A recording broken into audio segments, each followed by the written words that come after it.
जुन्नरमधील अत्याचार आणि हत्या प्रकरणी एक महत्त्वाची अपडेट आता समोर येते। एकनाथ शिंदे यांनी पीडितेच्या कुटुंबियांशी संवाद साधलेला आहे।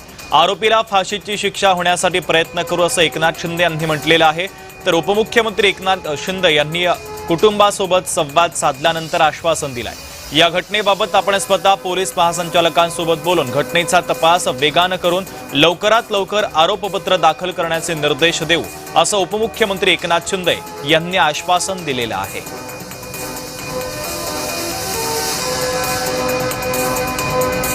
तुम्ही सांगा काय तुमच्या अपेक्षा आहेत त्या झालेले अतिशय म्हणजे हे काही माणुसकीला काळीमा फसणारं सगळं आहे।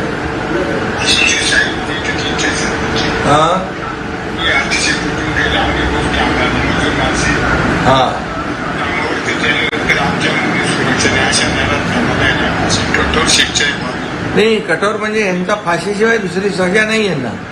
हे जिवंत राहण्याचा अधिकार यांना नाही। या अशा नराधमांना जिवंत राहण्याचा अधिकार नाही मी सांगतो। आणि जे आम्हाला करायला लागेल सरकार म्हणून आम्ही करू, बिलकुल त्याच्यामध्ये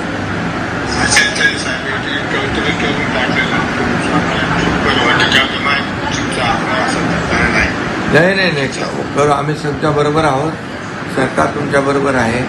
आणि असे नराधम जे आहेत माणुसकीला काळीमा फासणारी कामं ही करताय, यांना खरं म्हणजे जगायचा अधिकार नाही ना। त्यांचा फाशीशिवाय दुसरा, मृत्यूदंडाशिवाय दुसरा यांना नाही आहे अशा लोकांना।